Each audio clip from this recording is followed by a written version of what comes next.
I still remember the way the glass shimmered that night. Christmas Eve. The world outside was silent, buried under a thin white blanket that glowed beneath the yellow porch lights of Evergreen Falls. From where I stood across the street, my boots half buried in snow, I could see them through the window. My son, his wife, and their little boy. Laughing. Wrapping gifts.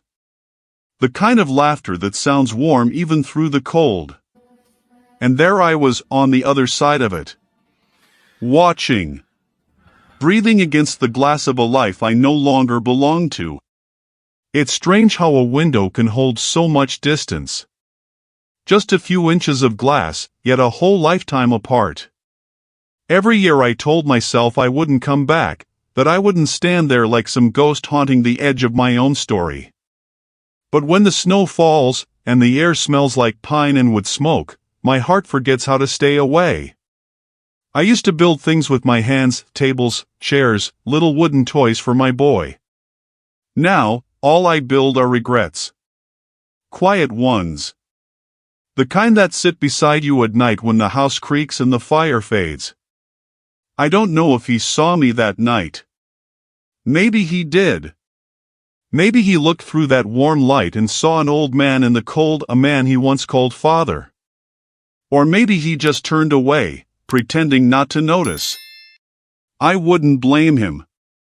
You see, people don't always talk about the kind of silence that comes after a family breaks. It's not loud, it's not cruel. It's quiet like snow falling. But it covers everything. There are things I never said. Things I should have done. A letter I never mailed. A door I never knocked on again. And maybe, if you've ever lost someone without saying goodbye, you know what I mean. That Christmas night, I didn't plan to change anything. I didn't plan to forgive or be forgiven. I just wanted to see them just once more before the year turned again and the silence swallowed another December. But something happened that night. Something that would tear open the years of distance between us and show me that even the coldest winters can melt when the heart finally lets go. So, before I tell you what I saw through that window, tell me something. Where are you watching this from tonight? Are you home, warm and surrounded by family? Or maybe, like me once, standing just outside the light? Either way, stay with me. Because this isn't just a Christmas story. It's a story about being seen again after years of being invisible. The wind that night had a voice of its own. It whispered through the trees and rattled the loose boards of my porch, like it was trying to remind me that the world was still alive even if I wasn't part of it anymore. I had lit the small lantern outside my cabin, more out of habit than hope. Its glow barely reached the snow that covered the path leading to the gate. I stood there for a long time before walking across the road. My breath formed clouds that disappeared as quickly as they came, like little ghosts escaping into the night.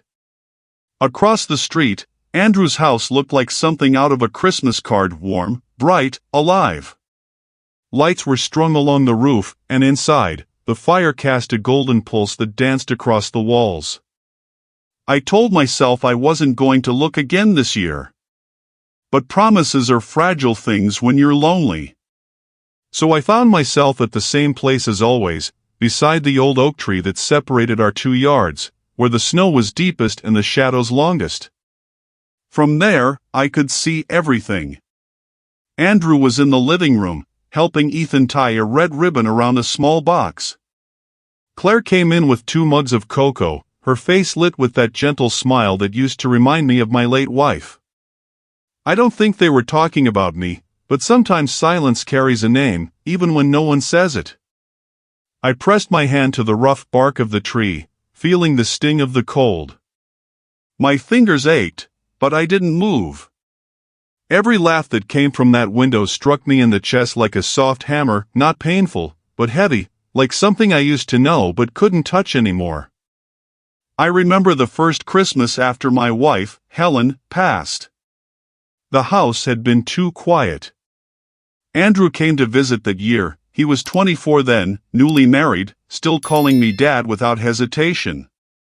I had made him a clock, a small wooden one, with hands I carved myself. I never told him it was meant to symbolize something, but it was. It meant time. It meant I wanted to start again. But he left that night without opening it. Said he'd unwrap it when he got home. I never saw the clock again. Now, 10 years later, I still wonder if it's gathering dust somewhere in that same house I was staring at. The snow started falling harder. I could smell smoke from their chimney, that sweet, burnt scent of pine and maple logs. It mixed with the cold air and made something that almost felt like comfort. My boots sank deeper into the drift. I could hear faint music, Silent Night, I think, and I tried to remember the last time I'd sung it out loud. The truth is, the house didn't just hold my son. It held every version of him I had lost. The boy who used to sit in my workshop, playing with wood shavings. The teenager who slammed doors when I couldn't say the right things. The man who looked at me one last time before walking away after the argument that ended everything. People say time heals. It doesn't.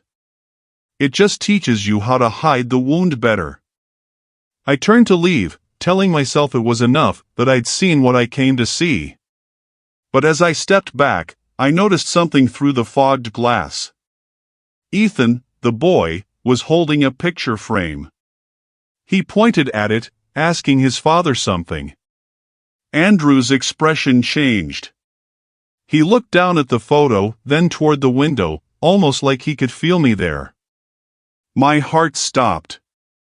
I froze, half hidden in the dark. For a second, his eyes seemed to meet mine. I couldn't tell if it was real or if the reflection of the lights played tricks on me. He turned away quickly, his face unreadable, and went to add another log to the fire. But in that brief moment, I saw something in him I hadn't seen in years, not anger, not pride. Just sadness. The kind of sadness that mirrors your own. I walked back to my cabin slowly, the snow crunching beneath each step like the ticking of a clock. Inside, the air was still. The fire had burned low, throwing weak orange shadows across the room. I poured myself a cup of coffee, though it had gone cold, and sat by the window. From there, I could still see the faint glow of their house in the distance. I imagined the warmth inside, the laughter, the wrapping paper being torn open. I imagined what it would feel like to be invited in again, to sit at the table, to hear someone say my name not as a memory but as a presence. I reached for the small wooden clock on the shelf beside me, the same design as the one I'd given Andrew years ago. Its second hand still worked, ticking softly, steady as breath. I wondered if his did too. Maybe that's why I keep coming back here every Christmas Eve. To remind myself that even if the world moved on without me, somewhere, time was still ticking for both of us. Outside, the snow thickened. The town's church bell rang in the distance, one slow, deep sound that rolled through the valley. Midnight. Christmas had come again. And there I was, still outside the window. But something told me this year wouldn't end like the others. Something in that look from my son, or maybe just the way the night felt, whispered that the cold wasn't meant to last forever. I didn't know it then, but the next knock I'd hear on my door would change everything. When I woke the next morning, the world outside my window was buried in white. The storm from the night before had left the trees bowed and heavy, their branches like tired arms reaching for something they could no longer hold. My cabin creaked as the wind pushed against it, and the cold crept in through every crack it could find. I made coffee and sat by the table, staring at the small wooden clock again. Its steady tick echoed through the silence like a heartbeat that refused to stop, even when the body around it had grown too tired to care. I don't know why that clock mattered so much to me. Maybe because it was the last thing I ever made for Andrew with my own hands. the last thing before everything fell apart. I still remember the day I built it. The smell of varnish, the sound of sandpaper against oak, the feeling of my fingers trembling just a little, not from age, but from fear. I wanted to make something that would last. Something that said all the words I couldn't say out loud. Back then, Andrew used to come by the shop after work. He'd stand in the doorway, watching me carve, pretending he didn't care, but I could see in his eyes that he missed the old days. Before Helen got sick. Before I started drinking more than I should have. Before the silence between us grew into something neither of us knew how to break. That Christmas, I told myself it would be different. I wrapped the clock in brown paper, tied it with a ribbon, and wrote a note that said, "For the hours we lost and for the ones we still have." But when I handed it to him, he looked at it like it was too heavy to hold. We were standing on the porch of his house. Snow was falling, just like last night. Claire was inside, setting the table. I told him I was sorry, not just for one thing, but for everything, but the words came out small, like the breath of a man who'd run out of air. He nodded. Said he'd open it later. He never did. A week after that, we stopped speaking. There were 1,000 reasons, I suppose. Things said in anger. Things not said at all. But what really ended it wasn't shouting or pride, it was the day I didn't show up. Helen's funeral. I was supposed to meet him at the church. I told him I'd be there early, to carry the casket with him. But that morning, I couldn't do it. I sat in my truck outside the church for almost an hour, hands gripping the wheel so tight my knuckles turned white. I could hear the bells ringing, the voices inside. But I couldn't move. I was afraid. Afraid that if I walked through those doors, I'd have to say goodbye for real. Afraid that I'd see my son's eyes and see everything I'd failed to be. So I left. And when I came back later that night, the house was dark, the porch empty, and the clock, the one I'd made with my hands, was sitting on the step, still wrapped, untouched. That was 10 years ago. I think about it every time I see a clock, every time I hear a bell ring. There's a kind of cruelty in time. It doesn't care if you waste it. It doesn't stop for guilt. It just keeps moving, dragging you along until you either make peace with it or drown in its ticking. I stood up and went to the window again. Across the road, Andrew's house was quiet now. No lights, no laughter, just the faint shape of their Christmas tree still glowing in the corner of the living room. Somewhere in that house, I like to think, the clock still existed. Maybe buried in a drawer, maybe forgotten in a box in the attic. But I imagine that, once in a while, when the night was quiet, it might still tick, a small, steady sound that refused to die. I took another sip of coffee, bitter and cold, and whispered to no one in particular, "Merry Christmas, son." My voice broke a little on the last word. I thought of Helen then. Her laugh.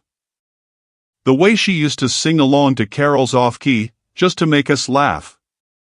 The way she held our hands every Christmas Eve when we said grace at the table. She was the glue between us. When she was gone, the cracks became canyons. The snow outside started falling again. Heavy this time. The kind that muffles sound, makes the world feel smaller. I could hear it piling on the roof, pressing down like the weight of old memories. I didn't notice the sound at first, a faint, distant voice calling from the road. Then another, softer. I went to the door, opened it, and the cold rushed in like an old enemy. There, barely visible through the snow, was a small figure standing by the gate. A child, bundled in a red coat, her hair tangled, her mittens wet. She looked up at me, eyes wide. "Mister," she said, her voice trembling, "I can't find my house." For a moment, I just stared. The wind howled around us, carrying her words away as soon as she spoke them. "Come in," I said quietly. "It's too cold to be out here." She nodded, stepping carefully through the snow. When she crossed the threshold, something shifted in the air, a feeling I hadn't felt in years. Like the house, for the first time in a long while, had remembered what warmth meant. As I closed the door behind her, she turned to look at the small wooden clock on my shelf. Her eyes lit up. "That's pretty," she said.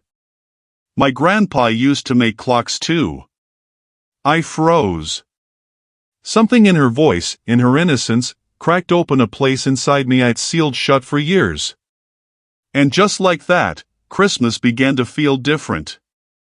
Not brighter, not yet, but no longer completely dark. The little girl sat quietly by the fire, her hands stretched out toward the flame as if she were trying to catch its warmth before it slipped away. Her cheeks were red from the cold, her hair tangled with bits of snow that slowly melted onto the floor. I handed her a blanket and a cup of warm milk.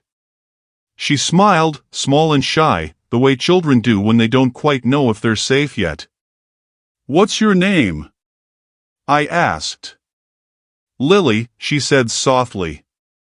I was walking with my mom, but I turned around to see the lights, and when I looked back, she was gone. Her voice cracked just a little on that last word. I could tell she was trying to be brave. I nodded. "Don't worry. We'll find her soon." She smiled again, a little more this time, and looked around the cabin at the old furniture, the clock on the shelf, the small tree I'd put up the day before. It was bare except for a few wooden ornaments I'd carved years ago. She stood and walked closer, running her fingers along one of them, a tiny angel with wings that had faded from age. "Did you make these?" she asked. "Yes," I said. "A long time ago." "They look happy," she said, tilting her head. "Even though they're made of wood." I don't know why, but her words hit me like a whisper from the past. Helen used to say something like that whenever I brought home new carvings. She'd hold them in her hands, smiling softly, and say, "You can see the heart in them, Tom. Even if it's just wood, you can see the heart." For a moment, I felt her presence there, faint but real, like the scent of pine that lingered after she decorated the tree. Lily sat back down near the fire. "Do you have kids?" she asked suddenly. The question came so gently, yet it landed like a stone in water, sending ripples through everything I'd buried. "I did," I said after a long pause. "A boy." "Where is he?" "Not far," I said. "But far enough." She didn't ask more, and I was grateful for that. Outside, the storm had quieted, leaving the world blanketed in silence. I could hear the faint creak of branches, the slow rhythm of the wind brushing against the windows. It was the kind of silence that isn't empty, the kind that carries its own voice, like a memory you can almost hear if you listen hard enough. After a while, she began to hum a soft tune, something between a lullaby and a prayer. The sound filled the room with a strange peace. I leaned back in my chair, eyes closed, and for the first time in years, the sound of another person's voice inside my home didn't feel like an intrusion. It felt like life. When she finished, I asked, "Do you know where you live, Lily?" She frowned, thinking hard. "There's a big white house with lights. And a dog that barks a lot. I think it's down the hill." I nodded. "We'll go find it in the morning. The snow's too deep tonight." She yawned, curling under the blanket. Within minutes, she was asleep, the faintest smile still on her lips. I sat there watching her, listening to the fire crackle. She looked peaceful, untouched by the things that had hardened me. And I realized something I hadn't wanted to face, that I had grown afraid of love. Not because it hurt, but because it reminded me of what I'd lost. As the night went on, I dozed off in the chair, the sound of the wind outside becoming the echo of my own thoughts. I dreamt of Andrew. He was 10 again, running through the snow toward me, calling my name. I could see his small hands holding something, a gift, wrapped in red paper. He was laughing, his voice cutting through the wind. But just as he reached me, a wall of glass appeared between us, cold, invisible, cruel. He pressed his hand against it, still smiling, but I couldn't reach him. Then I woke. The fire had burned down to embers. Dawn was just beginning to rise, spilling faint light through the window. Lily was still asleep, curled like a small bird beneath the blanket. I stood and stretched, my back aching from the chair. Outside, the snow had stopped completely. The world looked new again, pure, untouched, like the first morning after creation. As I poured water into the kettle, I caught sight of something through the window, footprints in the snow, small and delicate, leading toward the road. They stopped near the fence, where the drifts grew high. I felt a chill run down my spine. "Lily?" I called quietly. She stirred but didn't wake. Something about those tracks unsettled me. They weren't hers. They were larger, deeper. Someone had been out there during the night. Watching, maybe searching. I stepped outside, following the trail to the edge of the yard. It ended near the oak tree, the same place where I'd stood last night to watch my son's house. The snow was disturbed, as if someone had stood there for a while. I looked toward Andrew's house. Smoke rose gently from the chimney. I could see movement inside, silhouettes passing by the window. A thought crossed my mind, maybe they had seen Lily too. Maybe they were the ones looking for her. But another thought, quieter and heavier, whispered back, what if fate was just playing with time again, drawing lines between lost souls who didn't know they were connected yet? I turned back to the cabin, the cold biting harder than before. Lily was awake now, sitting up, holding the small wooden clock in her hands. "It's beautiful," she said. "It sounds like it's still waiting for something." Her words echoed inside me long after she spoke them. Waiting. Yes, maybe that was what I'd been doing all along. Waiting for forgiveness that never came. Waiting for time to stop hurting. Waiting for someone to knock on the door and remind me that I wasn't completely gone. As I sat beside her again, the morning sun broke through the clouds, scattering gold across the snow. For the first time in years, the light didn't hurt my eyes. It felt like a beginning. And before we move on, tell me, where are you watching this from tonight? Somewhere warm, maybe with family close by? Or are you like I once was, standing just outside the glow, remembering someone you miss?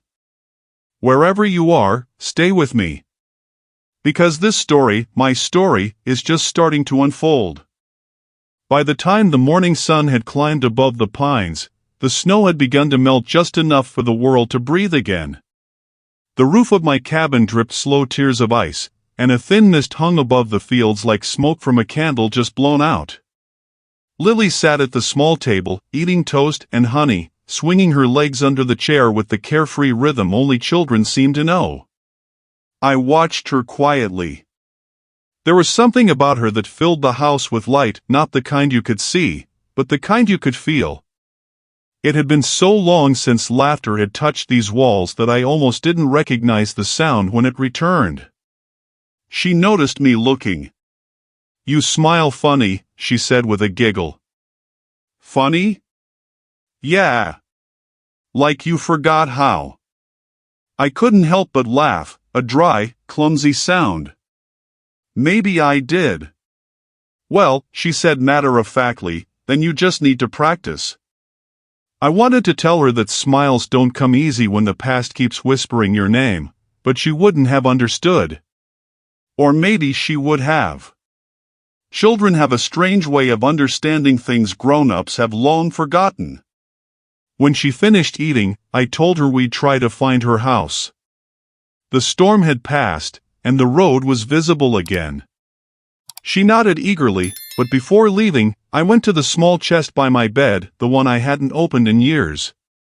It was an old, weathered thing, carved with initials that had faded almost completely. T+H. Helen had given it to me on our first Christmas together. I ran my fingers along the lid before lifting it open. The hinges groaned, complaining after years of silence. Inside were things that didn't belong to the present, a few photographs, a ribbon from Helen's hair, and a bundle of letters tied with twine. I hadn't looked at them since the day I wrote the last one.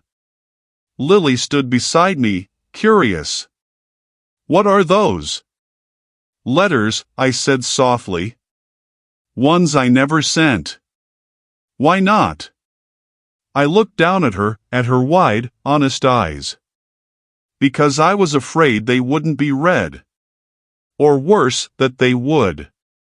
I untied the bundle, the paper yellowed and fragile. The first one was dated 10 years ago, the week after Helen's funeral. I unfolded it carefully and began to read. "Dear Andrew, I'm sorry. I don't know how to start this without saying that. I should have been there. I should have carried her with you. I thought I could face it, but I was weak. And now the silence between us is the only thing that still talks.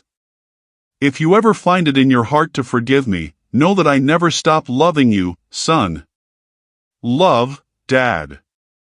My voice trembled as I read, the words blurring at the edges. I hadn't realized how much they still hurt.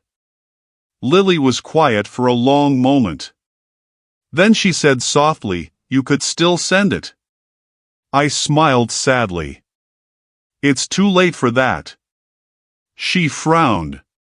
"My grandpa says it's never too late to say sorry.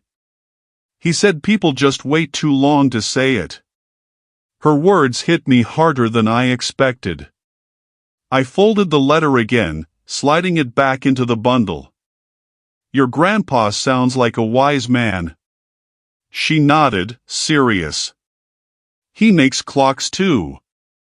The mention of it made something twist inside me. I didn't ask more, I just sat there, holding those letters like pieces of a life that could have been different. As the morning passed, we set out down the road together, her small hand in mine. The snow crunched beneath our boots, and the wind carried faint sounds from the town, bells, laughter, the hum of life continuing. After a while, we reached the top of the hill, and Lily pointed. "That's my house." It was the white one near the curve, light still blinking faintly even in daylight. Smoke rose from the chimney, and I could see a woman standing outside, calling into the distance. Lily let go of my hand and ran, her red coat bright against the snow. The woman turned, her mother, and fell to her knees, scooping Lily into her arms. For a moment, I just stood there, watching them. Watching what love looked like when it wasn't broken. Lily waved from her mother's embrace. "Thank you, Mr. Thomas." I raised a hand in return, unable to speak. And then they were gone, disappearing behind the door, swallowed by warmth and life. The road home felt longer this time. Each step heavier than the last. When I reached my cabin, I sat by the fire again, the letters still in my hand. The house felt emptier without her laughter. I picked up my pen and a blank sheet of paper. The ink took a moment to flow, old, stubborn, like me. And then, slowly, I began to write. "Dear Andrew, it's been too long. I don't know if you'll ever read this, but I need to say it anyway. I was wrong about everything that mattered. I thought time would fix what pride had broken, but I was wrong about that too. I saw you last night, through the window. You looked happy. I'm glad for that. I hope one day you can forgive the man who forgot how to be a father. Merry Christmas, Dad." When I finished, I sat there for a long time, staring at the page. The words looked like they were glowing in the firelight, fragile, trembling, alive. I folded it carefully, slid it into an envelope, and set it on the table. Maybe I'd deliver it. Maybe I wouldn't. But for the first time in a decade, the weight on my chest felt just a little lighter. Outside, the wind had calmed, and through the silence, I could hear the church bells in the distance, soft and far away, like the echo of a promise I'd once made and finally remembered. And before this night fades, if you're watching this story unfold, tell me, do you still have someone you need to forgive? Someone you still think about when the snow begins to fall? Maybe tonight's the night to send your own letter, even if the person never reads it. Because sometimes, the words themselves are enough to set a heart free. That evening, the snow returned, not the wild storm of nights before, but a quiet fall of soft flakes drifting in the light like feathers that had forgotten where to land. I sat by the fire with the new letter still resting on the table beside me. The ink had dried into the paper like a secret I was still too afraid to send. From my window I could see the faint glow of Andrew's house again. It always felt too close and too far at once, close enough that I could count the lights on their tree, far enough that every one of them might as well have been a star. I poured myself another cup of coffee, though the bitterness did nothing to warm me. The clock ticked softly on the shelf. Each second sounded like a quiet reminder that I had already lost too many chances.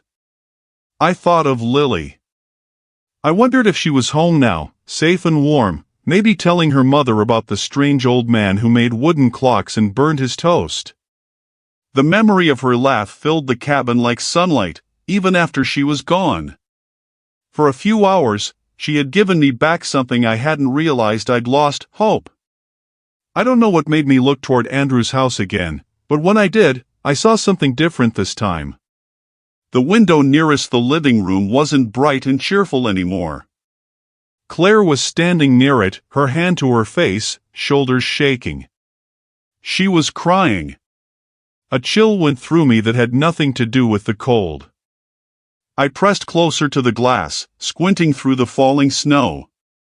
Andrew came into view then, his expression sharp, his gestures quick, his voice raised though I couldn't hear a word. Whatever he was saying made Claire turn away. The boy Ethan stood near the tree, his small body stiff, his head lowered. It hurt to see. Not just because it was my family, but because I recognized the shape of that silence. The one that creeps into a room when pride takes its seat at the table. I had lived it once, and it had cost me everything. I stepped back from the window and ran a hand through my hair. I told myself it wasn't my place to interfere, that I was just an old man watching someone else's story unfold. But the image of Claire wiping her tears stayed with me. The thought of Ethan standing there alone made something inside my chest tighten until I couldn't sit still anymore. I put on my coat, pulled my scarf tight, and stepped out into the night. The snow reached up to my ankles, crunching under each step. My breath came in clouds that disappeared almost as fast as they formed. Halfway across the road, I stopped. My heart was pounding, my hands trembling. What was I doing? Knocking on the door after 10 years of silence? After all the words left unsaid? But then a light flickered inside their house, the same window, a soft pulse that looked almost like a signal. I didn't think. I just moved. When I reached the porch, I hesitated again. Through the glass, I could see Claire in the kitchen now, wiping her eyes, while Andrew paced near the hallway. Ethan was at the window, pressing his hand to the glass the way I'd seen him do the night before. For a moment, it felt like time had folded in on itself, like I was standing outside my own memory, watching the younger version of my son take my place. I raised my hand to knock, but before I could, the front light went out. The living room went dark. The whole house seemed to exhale. Then, nothing but silence. The snow thickened. I turned back toward my cabin, the cold biting into my fingers. Maybe it was better this way. Maybe I was never meant to be part of that warmth again. By the time I reached home, my coat was soaked and my thoughts were heavier than ever. I hung it near the fire and sat down again, staring at the letter on the table. "Coward," I muttered under my breath. But even as I said it, something inside me whispered that it wasn't over yet. The night still had something left to give. I don't remember falling asleep, only the sound of wind rising again and the faint ticking of the clock fading into my dreams. In the dream, I was young again. Helen was alive, and the house was full of laughter. Andrew was carving his first toy, a small wooden horse, while Helen hummed by the window. The scent of pine filled the air. It was Christmas Eve, and everything felt right. Then the door opened, and a gust of cold wind blew out the candles. When I turned to relight them, they were gone, Helen, Andrew, all of it. Just darkness. I woke with a start. The room was dim, the fire nearly out. And that's when I saw it. The envelope I'd left on the table was gone. I looked around in confusion until I noticed the front door cracked open, letting in a thin stream of cold air. I rushed over and stepped outside. There, on the porch steps, half buried in snow, were footprints, small ones. A child's. For a heartbeat I thought of Lily, but then I saw what lay at the end of the path, the faint outline of a figure walking toward Andrew's house, clutching something in their hands. The letter. My heart leapt into my throat. I stood there in the doorway, the wind howling, torn between running after her and letting whatever fate had just begun unfold on its own. And then I realized I wasn't the only one waiting for forgiveness tonight. Somewhere across the snow, another story was about to begin again. The footsteps in the snow disappeared quickly beneath the falling flakes, but their direction was unmistakable. They led straight to Andrew's front porch. Whoever had taken the letter had crossed the same road I'd stared at for 10 long years, carrying something I never had the courage to deliver myself. I stood frozen in the doorway, the cold gnawing at my bones, heart pounding in my chest like it hadn't in years. My first instinct was to run after them, to retrieve the letter before it reached my son's hands, before it could reopen wounds that I wasn't sure either of us could survive. But I didn't move. I just watched. The figure was gone now, swallowed by the warmth of that house I'd once known so well. And as the door closed behind them, I felt the wind shift, almost like the night itself was exhaling. I stayed there a long time, staring at that front door across the road. Every shadow that passed behind the curtain made my chest tighten. Were they reading it now? Was Andrew holding my words in his hands, the words I'd never had the courage to speak aloud? The silence that followed was louder than anything I'd ever heard. I stepped back inside and closed the door gently, as if I were afraid to disturb the moment taking shape just a few feet away. I didn't sleep. I didn't sit. I just stood at the window, waiting. And then, sometime just past midnight, it happened. A knock. Not loud. Not rushed. Just there. For a second, I couldn't move. My legs refused to listen to me. My heart tried to convince me I had imagined it. But then it came again, 3 soft knocks. I opened the door. And there he was. Andrew. His face looked older than I remembered. The lines around his mouth were deeper, his eyes more tired. But it was him, my son, standing on my porch after 10 Christmases of silence. He held the letter in one hand, the envelope damp from snow, slightly crumpled. "I didn't know you still lived here," he said, his voice quiet, unsteady. I couldn't answer.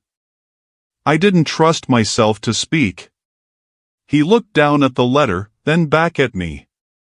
Claire found this outside our door. It wasn't signed, but I knew it was yours." I nodded. My throat burned. She said I should read it.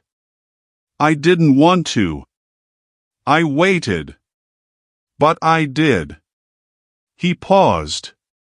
And I don't know what to say.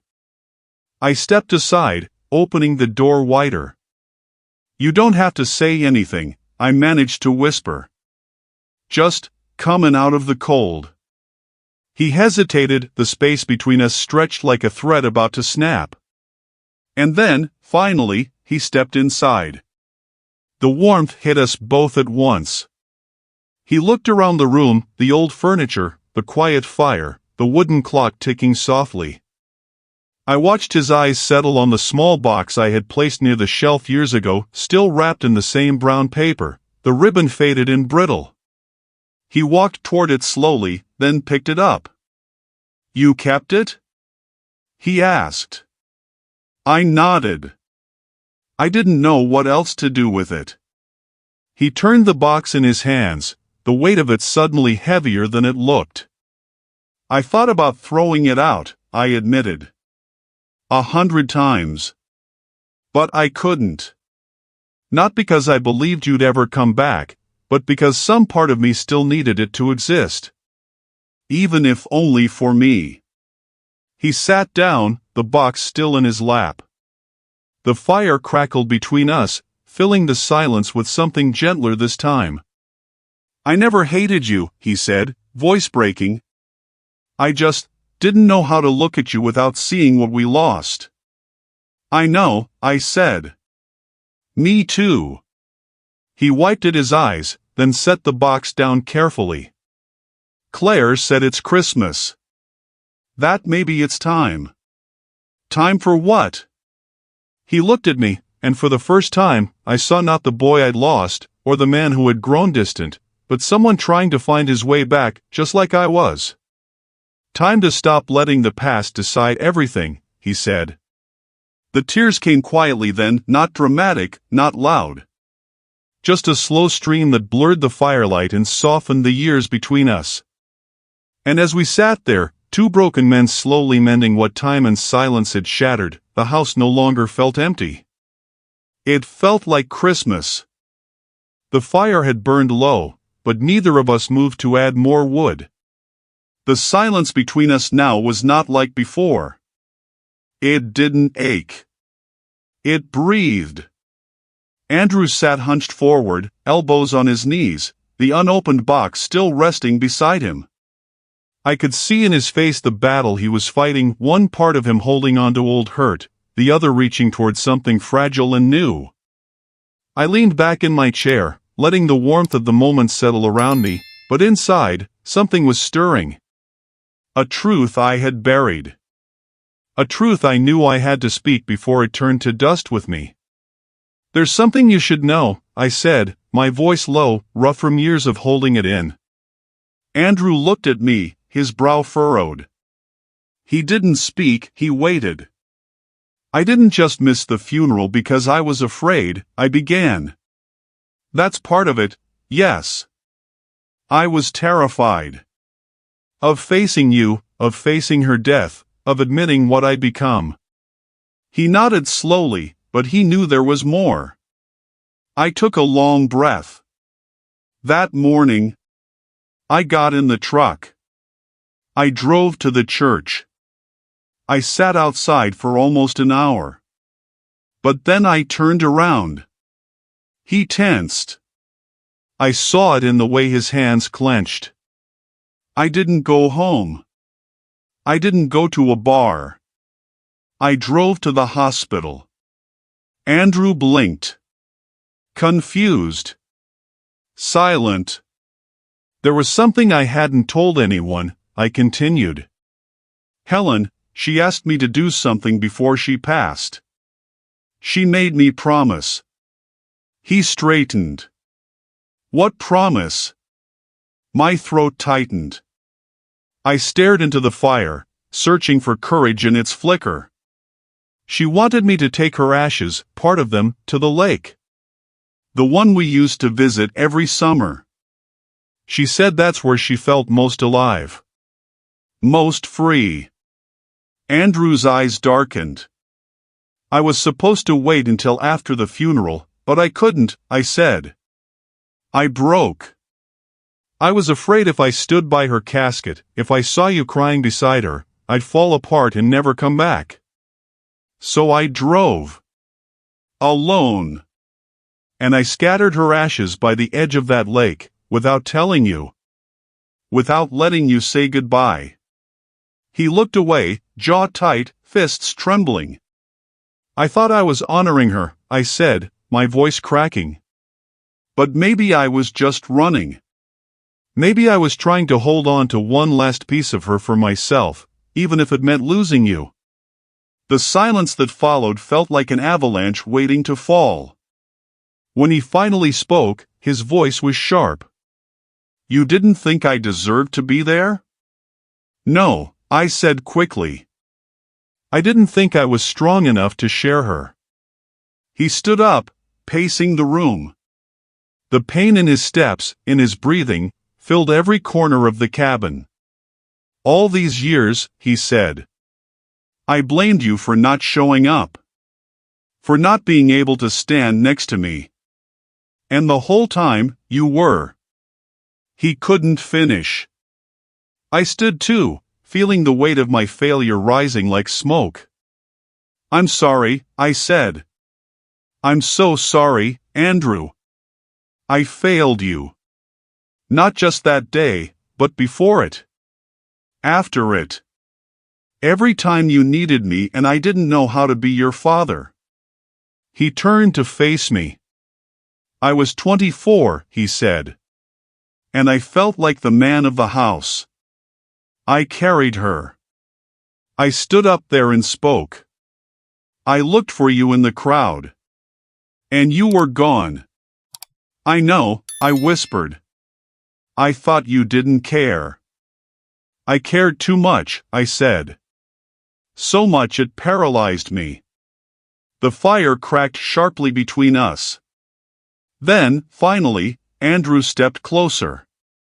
His eyes were filled with tears, but his face had softened. I should have asked, he said. I should have come sooner. But I was angry and prideful. We both were. He looked down at the box beside the chair. Slowly, he reached down and lifted it. His hands trembled as he pulled the ribbon loose, unfolding the brittle paper. Inside, the clock sat untouched, just as I'd made it. The wood darkened with time, but the hands still frozen at the hour I had set all those years ago. He held it gently, like it might fall apart.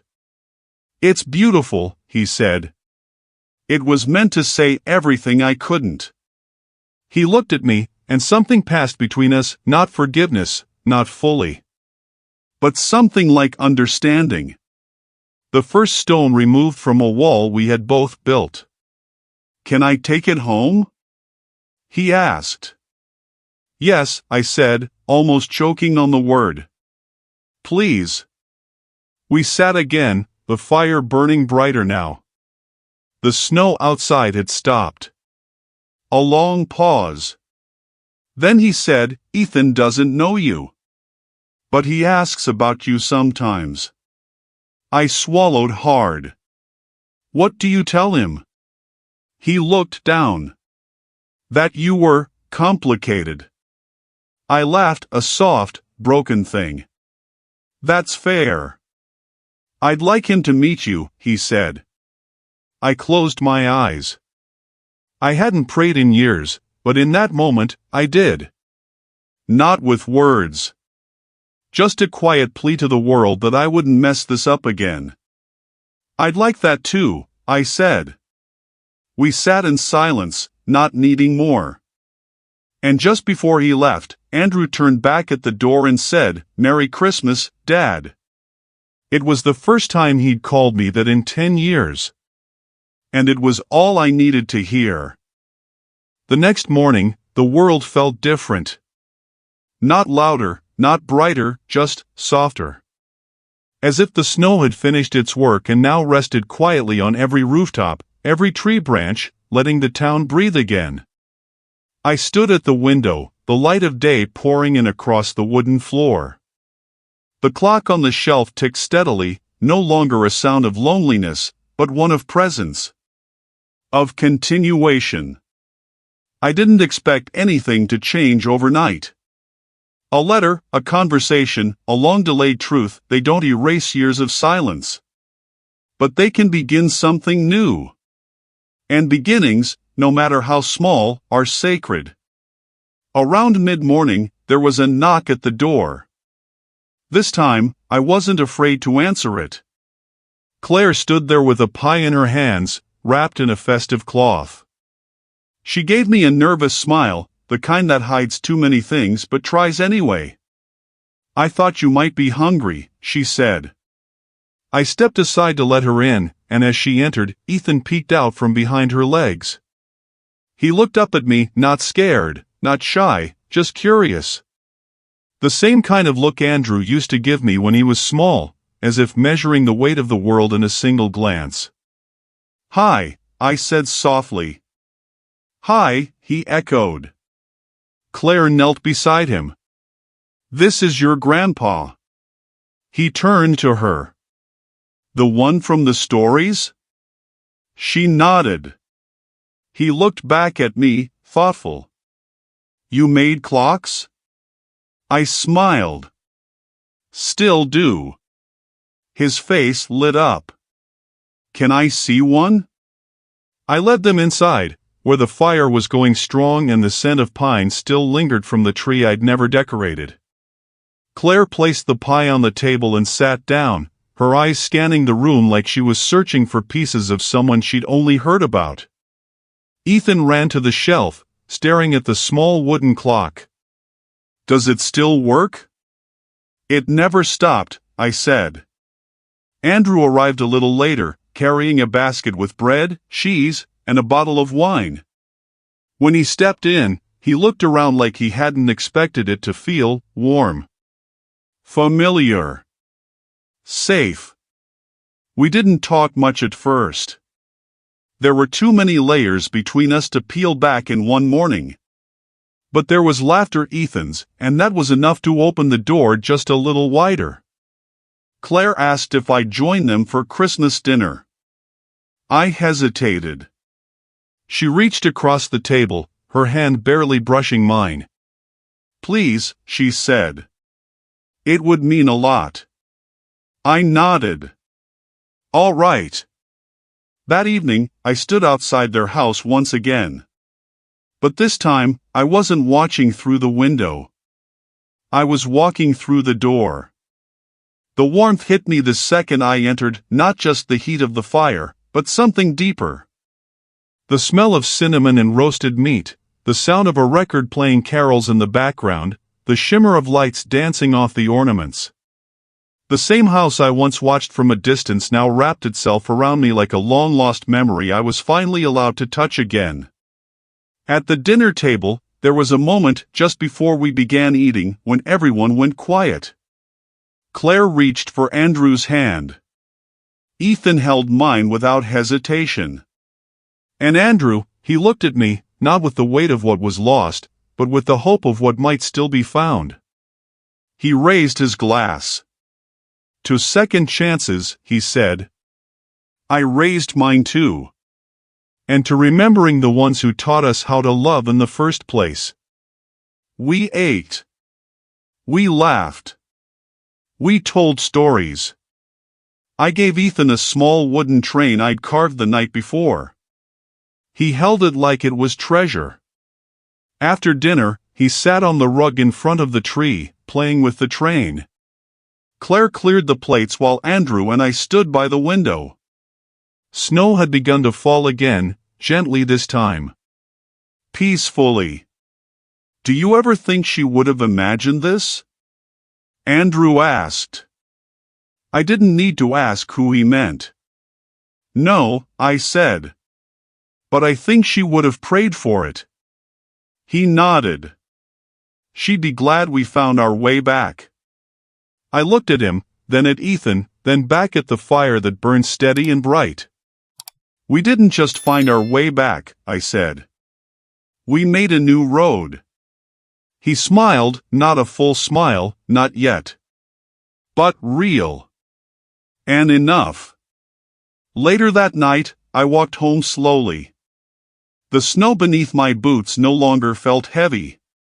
The house wasn't just a house anymore, it was part of something whole again. I lit a single candle and placed it on the windowsill. A signal. A promise.